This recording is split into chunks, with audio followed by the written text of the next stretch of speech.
নির্বাচনী প্রচারণার অংশ হিসেবে বাইক ইউনিয়নের প্রত্যেকটি ওয়ার্ডেই প্রত্যেকটি কেন্দ্রেই নির্বাচন পরিচালনা কমিটি হচ্ছে। তার মধ্যে আজকে হলো এই আলোচনা সভাটা হয়েছে 5 নম্বর ওয়ার্ডের। যিনি আমাদের প্রার্থী জননেতা জনাব মুশফিকুর রহমান, ওনার নেতৃত্বে আমরা আজকে সবাই নির্বাচন পরিচালনা শুরু করেছি। আগামী দিনে আমরা এই ওয়ার্ড ভিত্তিক, কেন্দ্র ভিত্তিক আমরা যেন সঠিকভাবে আমাদের মা বোনদের কাছে আমাদের নির্বাচনের দাওয়াতটা পৌঁছে দিতে পারি, জননেতা জনাব মুশফিকুর রহমানের দাওয়াত যেন প্রত্যেক ঘরে ঘরে আমরা পৌঁছে দিতে পারি, সেই লক্ষ্যেই কিন্তু আমরা সবাই ঐক্যবদ্ধভাবে কাজ করছি। আর বিশেষ করে এখানে যারা সিনিয়র নেতৃবৃন্দ বসেছেন, ওনাদের কিন্তু এই ওয়ার্ডের কর্ণধার।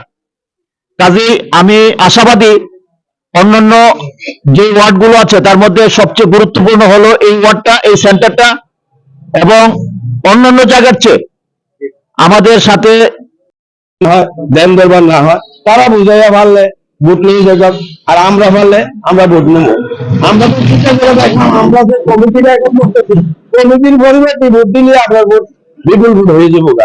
আমরা, আপনারা জানেন এই যে আমাদের প্রতিদ্বন্দ্বী এখন জামাত বাইক ইউনিয়নের কমিটি দিতে পারে নাই। জামাতের সকল নেতা হইলো একটা ওয়ার্ডে, চাউরা ওয়ার্ড ব্যতীত আর কোনো জামাত নাই। তো এক ওয়ার্ডের নেতৃবৃন্দ সারা ইউনিয়নের ভোট কি করে দিবে? আপনারা এটাও মাথায় রাখতে হবে। তাদের সাথে আমরা বিতর্কে জড়াবো না। আমরা একটাই কথা, যে আমাদের প্রার্থীকে আমরা জয়যুক্ত করব আগামী দিনের, আমরা এই আশা ব্যক্ত রেখে। তো মুশিদ সাহেব যারা ডায়াসিস পেয়েছে, আমরা সেখানে সবাই একমত।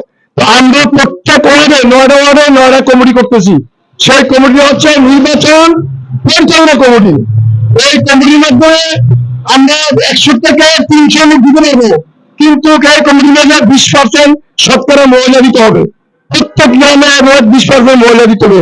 পাশাপাশি আমরা এই আমাদের ওয়ার্ডে 5100 ভোট আছে, 5100 ভোট আছে হয়েছি। আমাদের সামনে নির্বাচন, এই নির্বাচনকে কিভাবে আমরা এগিয়ে নেওয়া যায় এই লক্ষ্যে আমরা কিছু কথাবার্তা বলবো এবং দিক নির্দেশনা দিব। এই দিক নির্দেশনাটা হইল, আমাদের প্রতিটি ওয়ার্ডে 100, 150, 200, মানে যে ওয়ার্ড যত বড় তত লোক দিয়ে আমরা একটা কমিটি গঠন করব। এই কমিটির কার্যক্রম হচ্ছে প্রত্যেক ভোটারদের কাছে যাওয়া, ভোটারদেরকে উৎসাহিত করা এবং